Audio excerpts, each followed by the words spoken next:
आपका मार्गदर्शन के लिए हम लोग सर प्रार्थना करते हैं सर। सभी को नमस्कार। मेरी आवाज पहुंच पा रही है? हाँ sir, yes sir, yes sir, आ रही है सर। बिल्कुल साफ है सर जी।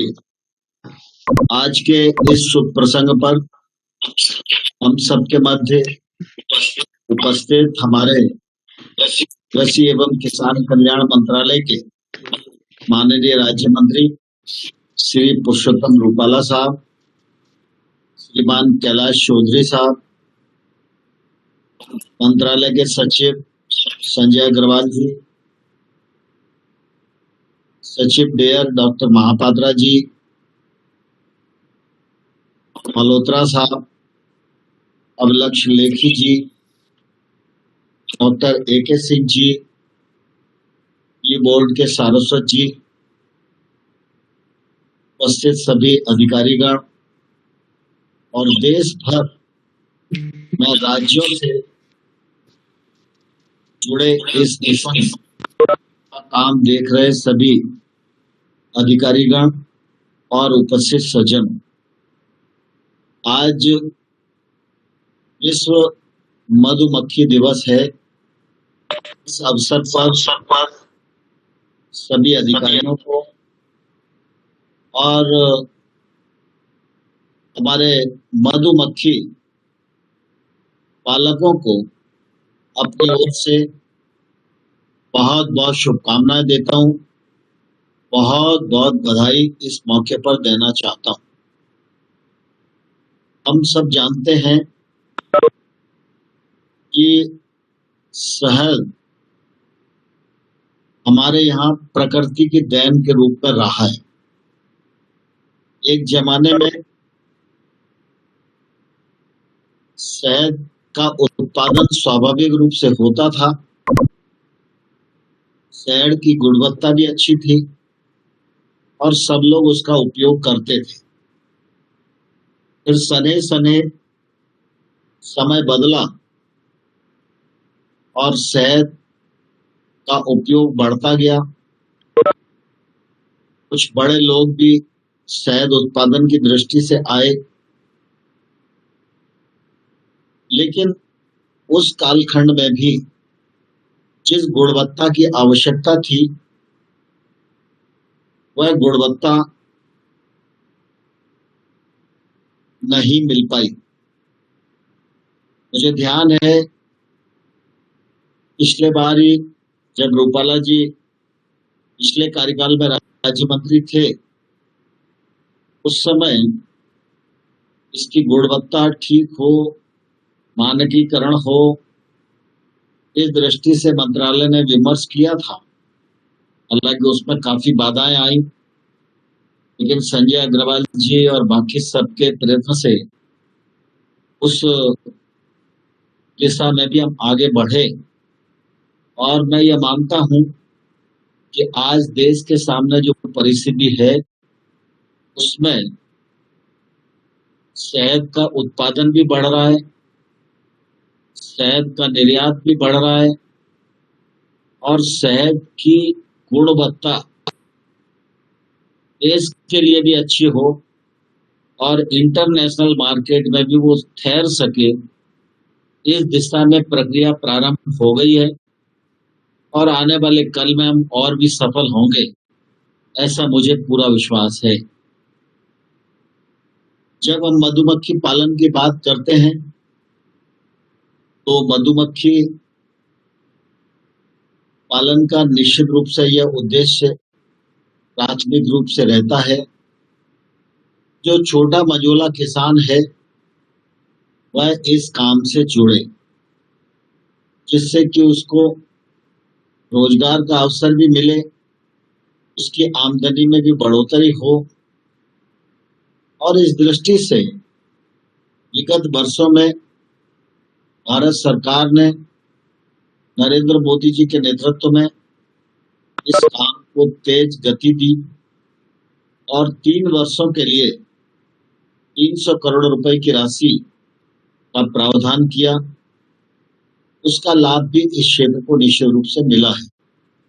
मुझे कहते हुए प्रसन्नता है जब प्रधानमंत्री जी ने आत्मनिर्भर भारत की बात कही, उस समय उन्होंने कृषि क्षेत्र को 1 लाख करोड़ रुपए के इंफ्रास्ट्रक्चर के फंड का प्रावधान किया, लेकिन साथ ही साथ चाहे वो पशुपालन हो, चाहे वो हर्बल खेती हो, चाहे मत्स्य पालन हो, चाहे प्रोसेसिंग हो, के साथ साथ मधुमक्खी पालन को भी ध्यान में रखा और 500 करोड़ रुपए का प्रावधान किया। इस फंड के माध्यम से भारत सरकार की एक कोशिश है पूरे देश भर में मधुमक्खी पालकों को सुविधा मिल सके और हम अच्छे मानकों का, गुणवत्ता का शहद प्रचुर मात्रा में उत्पादन कर सकें। इसके लिए इंफ्रास्ट्रक्चर जो अपेक्षित है, उस इंफ्रास्ट्रक्चर का निर्माण हम सब लोगों ने करना चाहिए। उस दिशा में पिछले दिनों आप सबके ध्यान में है, आनंद में एक राष्ट्रीय स्तर की टेस्टिंग लैब की स्थापना हुई। आज पूसा परिसर में हम एक लैब की स्थापना कर रहे हैं और देश के अनेक भागों में इस प्रकार की प्रयोगशालाएं बने, जिसका लाभ वहां के शहद उत्पादकों को मिले, वहां शहद का एकत्रीकरण भी हो, प्रोसेसिंग भी हो, लेबलिंग भी हो, पैकेजिंग भी हो और वहां के लोग अपने उत्पादन का अच्छा दाम ले सकें। इस दिशा में यह निश्चित रूप से एक बहुत अच्छी शुरुआत है और इसके लिए मैं अपने मंत्रालय में भी इस मिशन से जुड़ी सारी टीम को, संजय अग्रवाल जी को बहुत बहुत बधाई देना चाहता हूं कि वो राज्यों के साथ मिलकर इस पूरे अभियान को द्रुत गति पर संचालित कर रहे हैं। मैं बार बार यह आग्रह करता रहा हूं अपने मंत्रालय में भी और राज्यों के साथ भी कि निश्चित रूप से हनी का उत्पादन बढ़ना चाहिए, उसकी गुणवत्ता से कोई समझौता नहीं होना चाहिए, लेकिन इसके साथ ही साथ हमें यह ध्यान रखने की जरूरत है कि इस कार्यक्रम से छोटे से छोटा किसान जुड़े और गांव में रहने वाला ऐसा व्यक्ति भी जुड़े जो भूमि धारक नहीं है लेकिन किसानी का काम करता है, तो उसके लिए ये बड़ा रोजगार का साधन बने। इस दिशा में निश्चित रूप से राज्यों का प्रयत्न रहना चाहिए। एफपीओ परियोजना कृषि मंत्रालय ने प्रारंभ की है। देश भर में 10,000 नए एफपीओ बनाए जा रहे हैं।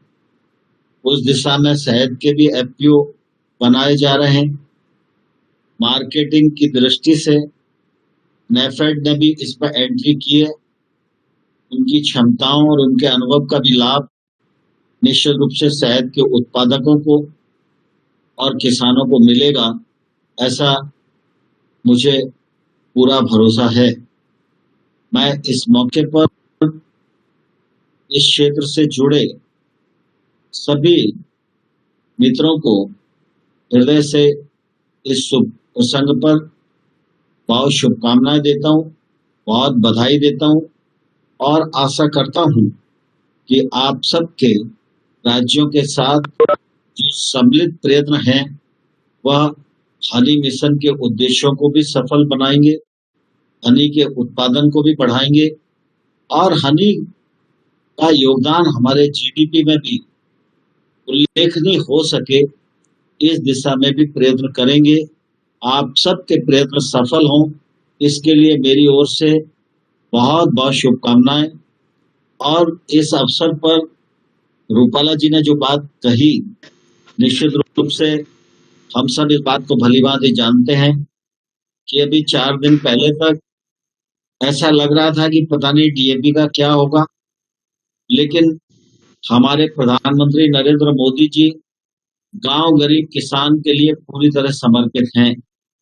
इसलिए किसान को किसी भी प्रकार का नुकसान न हो, तकलीफ न हो, यह बात उनके ध्यान में प्राथमिकता पर रहती है।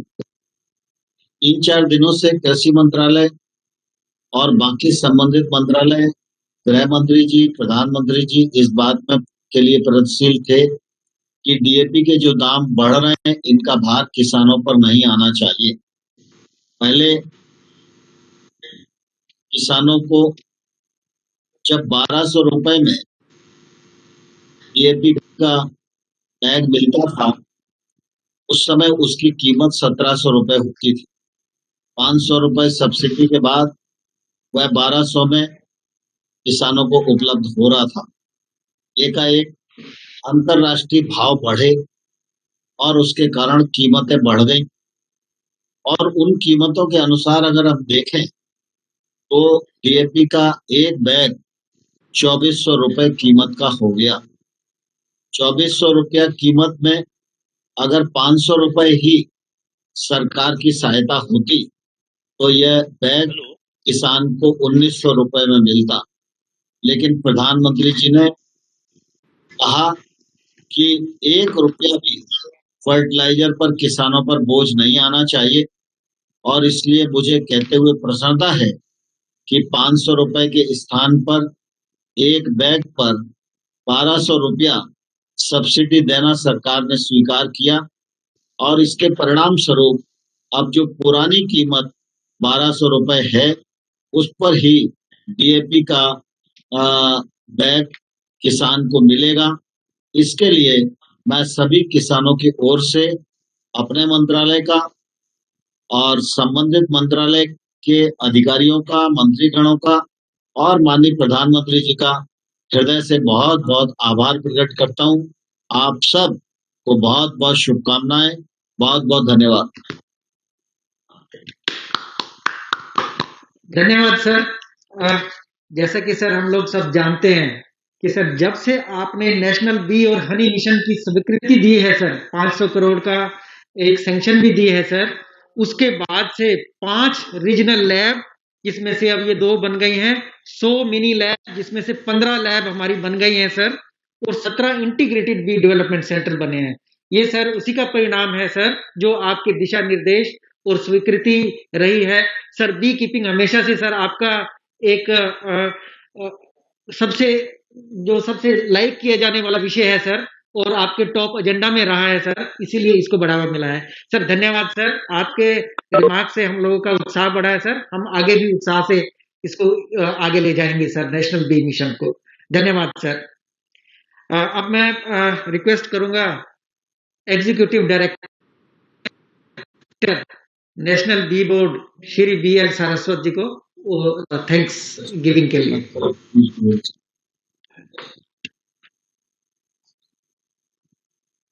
देना